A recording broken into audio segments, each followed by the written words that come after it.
Let's talk about rejection. Okay. A lot of people get stuck here. You know, we touched a little bit on shame, but give some pointers, give some tips about how people can look past the rejection, past the critic. I love in the book you talk about how to handle the criticisms and how to handle shame. You say basically that the words of the critic belong to the critic. And shame, it can only stick to you if you accept it, right? Talk about that a little bit. Well, I want to start with a small public service announcement for anyone who's a jerk. Okay. Which is, some people take some of this learning and use it to become a jerk. That they're going to singles bars and propositioning every person they meet.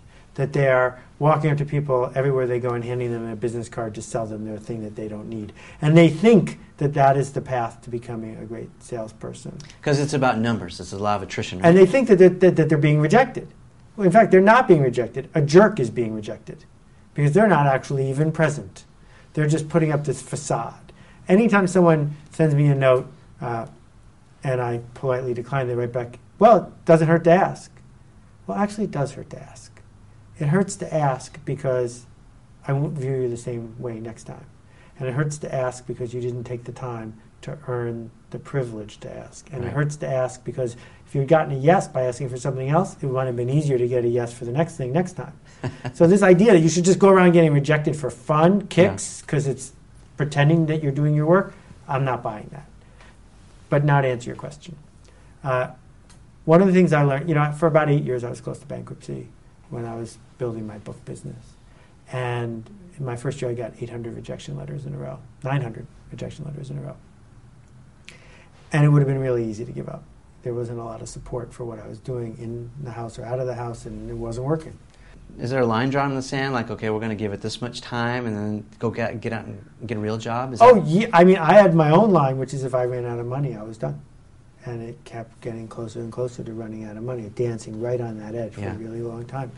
And I got very good at bootstrapping, very good at playing it so that I wasn't going to run out of money. Because in my head, still to this day, I get to do this thing I love until I run out of money. Yeah. So I'm, And then what? You have to go get a real job? You have to go get a job as a bank teller. Okay. Yeah, that was the symbol for me of the worst possible outcome would be a bank teller, because I'm not strong enough to dig ditches, but it would have been like being in prison for me. Mm-hmm.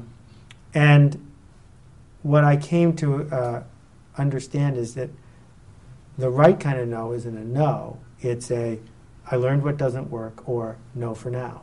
What it meant to me was the person who I had described my project to either was the wrong person, or, given their worldview, didn't hear what I was saying the way I was saying it. Yeah. Because I could prove these were good ideas. And some of them, by other people, went on to make millions of dollars. So I know I was right? But that didn't matter.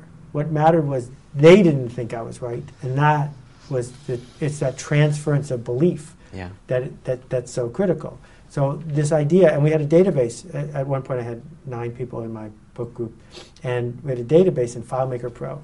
And if something got rejected, there was a thing for yes, and this is when the book is due, or no for now. Right. There was no field for no. Just no for now or yes. And we never became obnoxious. We didn't call them back a week later to remind them. If we had a new story to tell them about a project, we could go back to them. Right. And that idea of the new story becomes critical when you think about rejection. They didn't reject you. They rejected your story. Right. They rejected the way they believed your story. Right. So if you go back and do a lot of hard work and bring in the more proof, more testimonials, more of this, whatever it is that matches the way they think about the world, you have every right to go back to them and say, based on what I learned from you, we changed it. What do you think of this story? Yeah.